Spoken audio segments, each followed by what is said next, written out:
Hi everybody, it's great to be back here again. Tomorrow it's Friday, Parashat Mikayz, it's Chanukah, Rosh Chodesh is coming in. Wow, a very special time.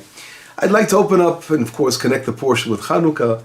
This week's portion, in the beginning of the portion we all know that Joseph is in prison, and the butler hears from Pharaoh, that he's totally unrested because he has this dream, doesn't know what the dream means, and the butler remembers that he was with Joseph in prison, and Joseph was able to solve the dream, and he tells Pharaoh about this special person who knows how to solve dreams.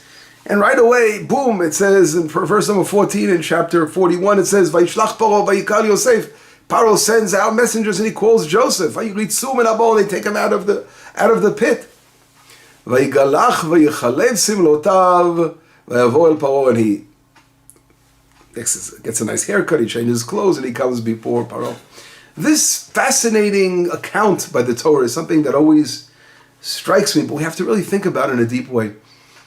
In life, things can literally turn around within moments. Within seconds, a new reality could take place. A lot of times, people feel like they're in a stump or things are not moving for them.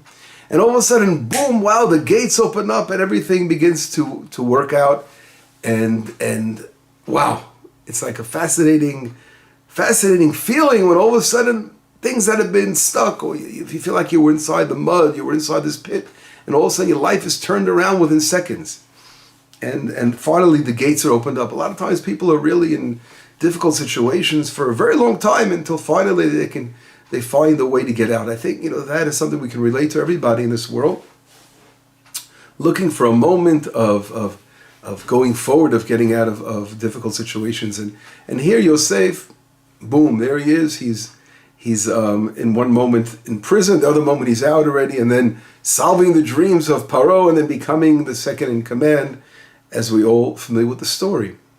This concept is what we have to realize, and our rabbis talk about it, is we have to realize divine providence.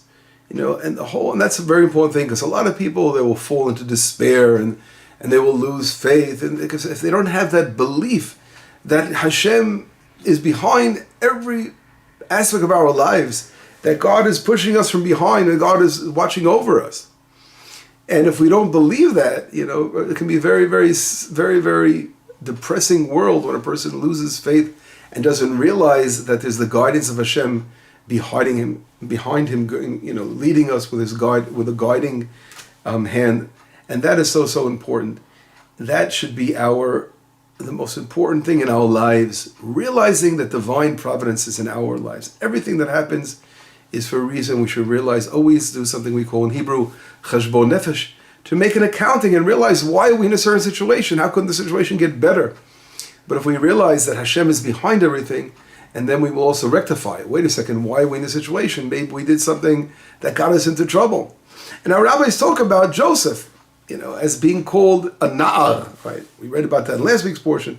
Joseph was called a na'ar. A na'ar means, usually it's a word referring to like a teenager, right? It comes from the word to shake, literally. Why? Because, a teenager shakes off a lot of times his responsibility and behaving the way he behaves. And it's called litna'er in Hebrew, to shake off, so teenagers, sometimes they shake off their connection with their family because they want to develop their independence. And of course, going through that period, it's a shaky period, we can say as well, because they have to develop their own lives and begin to realize who they are and their inner potential. And that's what Joseph went through that stage. And our rabbis, Ravali, one of the great commentaries on the Bible, on the Tanakh, who was a student, a contemporary of the Ramchal, he wrote a beautiful commentary on the entire Tanakh, the entire Bible, and he writes exactly that Yosef went through the teenage stage, and that got him into trouble. But in reality, he was the greatest son of Jacob's son. He had so much potential to be a tremendous leader, and all that potential was hidden within him. And because of his difficult childhood, he called it, he went through a lot of trials and tribulations. But eventually, everything was, Hashem was preparing him the way for him to grow older, to be mature, and then to go forward as being such an important son of Jacob, of Yaakov, to lead and to help his family in most difficult times. And of course, he's reflected, we spoke about many times of the Messiah of Joseph, comes out of his whole being of Yosef, comes out of him. That the energy, the functions of Messiah of Joseph, which was involved in building the land and bringing back the exiles and providing the materialistic fabric of the nation, that all comes from Yosef. And that is planted within his genome, his special seed and function that he has within his inner essence, whose soul is all about. And that is Yosef. And here he's being taken out of the pit, in a dark pit, thinking that what could be going on over there. But we see time and again how Yosef, when he reaches his maturity, and he stands before Paro, and everything he equates to Hashem, everything he says, well, this is not me really, the solutions for dreams, God is the one who obviously provides the solutions. His whole life about Joseph is being aware, becoming aware of the divine providence, to realize who's leading the show. And Yosef, more than anyone, understands that. We're going to see later on next week when we read the portion of Vayigash, when Judah has the clash with Joseph, right, about Benjamin, and we see Joseph reveals himself. And we're going to learn how Yosef makes the claim that everything that happened is for the best, that don't worry, God wanted all this to happen in order for me to be here, to provide for you all. We see it again later in the portion of Vayigash, the last portion of the book of Genesis. So we see Joseph is always revealing that concept of being able to say, Gamzu l'tova, it's all for the good. And Hashem brings about these events only to benefit the whole picture. And sometimes we don't realize where we are in this whole chain of events. We feel, why is this happening to me? Why am I going through all this? But if we look at the light at the end of the tunnel, we realize, wait, there's something, we're an important part of what's going on, and Hashem has plans for us, and we just have to go with it, and we can't fight against it. We have to accept it, and then follow with it and see how we could make the best of it. And Joseph was the expert in this. Yosef knew exactly what this was all about. This concept of understanding divine providence and going with the flow sometimes, and realizing we can't go against, we can't swim upstream, right? We have to just go with the flow. Realize that Hashem is leading us. This connects us so powerfully with Chanukah. The story of Chanukah, a lot of people make the mistake, and especially the Jews of exile, because they forgot what it was like to have independence, to be an independent country. So the Chanukah holiday sort of became focused only on the great miracle of the candlelight, lighting the candles, and of course playing our dreidel, and these different kind of customs we have. But that's not really the essence of Chanukah. Chanukah, the candle, of course, lighting the candles, the miracle of the candles, is obviously tremendously a great miracle which took place. But we have to realize, what are we saying Hallel for? What are we thanking Hashem for in the special song we sing? And we say Ala Nisim, Ala Pokan, because of the miracles and the delivery, right? And all the salvation and the war, right? We use the word on the wars. What are we thanking Hashem for? What was the special prayer enacted on Hanukkah? And what are we celebrating Hanukkah all about? Right? And I've spoken about this in the past. But of course, the celebration of Hanukkah is for our independence. We all know that the Maccabees, Judah the Maccabee, of course his brothers, a lot of people hear mainly about Yehuda Maccabee, but if they realize the story of Hanukkah, the wars of Hanukkah were wars that took place for until we reached our total independence. It took about a jubilee, about 26 years of battles, different very, very difficult battles that took place. Judah led Israel through difficult battles. He had a particular strategy about how to fight. And later on, when Judah falls in a difficult battle and eventually is killed, but his younger brother Yonatan, who really gets up and forms a great army of Israel and independence, is reached through Yonatan and eventually through Shimon, one of the other brothers, Shimon and Maccabee. The story is a fascinating story of 26 years of difficult challenges and battles that led to Israel independence. The most important thing you have to realize was that Israel refused to settle there was a Greek leader named Nicanor, and he offered Israel. He goes, "We listen. I know you wanted your religious freedom, and we're willing to give you autonomy, but what we want to make sure, we want to make sure, of course, that we're in charge, but we'll allow you to do your things, because don't forget, the Hanukkah began the whole story where the Greeks did not allow Israel to keep the Shabbat and then learn Torah and study Torah. But then came another Greek, Nicanor, and he said, something, we'll let them do. These Jews are crazy. They just want to do their religion. Let them do it. But as long as, of course, we're in charge and we're ruling over the country." But Yehuda Maccabee refused to accept giving into Nicanor, because he felt that this was much more than anything. It's not enough that they allow us to practice our Jews. We're not exiled Jews.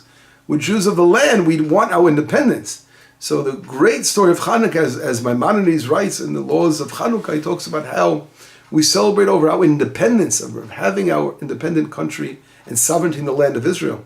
And that Judah began, and later on, Yonatan, of course, continues and reaches that amazing level of Jewish independence in the land of Israel until the destruction of the Second Temple, which was a fascinating story of how we regained our independence. We have to remember that we are celebrating Hanukkah because we regained independence in the land of Israel. And of course, the miracle of the oil, but we had many miracles that took place in history, but we celebrate because of independence, and combined with the oil was sort of symbolizes what this independence was all about, how the light of Israel will shine again in the world. There's so many, of course, meanings behind lighting the candles.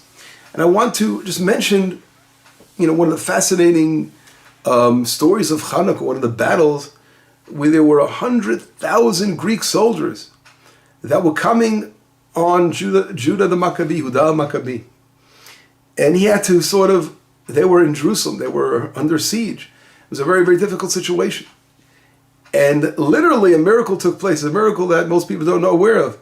Antiochus, one of the leader at the time of the Greek leader, he suddenly dies, whatever it was. And the Greek army had to turned around and went back to Antiochia, right, which was in Turkey. They went back. And that allowed, that break in time allowed Israel to regain themselves, and they didn't go ahead and regain their strength. And the Greeks didn't come through and wipe out Jerusalem. But those kind of things, sometimes those are the kind of hashkacha, the divine providence things that we opened up. Here, in the middle of this whole thing, 100,000 Greeks ready to come upon Judah the Maccabee and catch them in a way that they couldn't get out of it. And all of a sudden, one of their great leaders, dies, Antiochus, and things turn around totally. Those are the kind of things that we learn from the story of Joseph, that we have to be aware of divine providence. And when God leads the show, let's just walk with him. Everything happens in perfect timing. It's exact timing that things take place. And that's a perfect example. We have other examples of the story of Hanukkah. And see, if you should study the battles, very, very important to go over the book of the Maccabees and to understand the different battles that took place. Because Yonatan himself, he learned from the mistakes of his brother Judah. One of them was that he went out there and he established a huge army. Instead of having an army that was like a reserve, they would come and he would call them when they needed. But Yonatan established a standing army, which made a big difference. Not only did he establish a standing army in the land, but he also made sure to gain control of the entire country. This is time to establish our independence over all of Israel. He eventually was killed when he was tricked by one of the Greek leaders who came with an army of 30,000, and Yonatan stands against them with an army of 40,000, and they were ready to wipe them out. But no, the Greek general says, we came here just to celebrate with you. And they went to Akko, and Yonatan was killed. Him and his two sons were killed when, after he lets his army go and he had only 1,000 soldiers with him, he ended up being killed because he trusted this Greek general. His brother, Shimon, learned a lesson never to trust them again. And eventually, of course, Israel had its independence of the entire country of Israel until the Second Temple was destroyed. But Yonatan served as a great leader. The younger brother, we hear less about him. The younger brother of Yehuda, we're all familiar with Judah the Maccabee.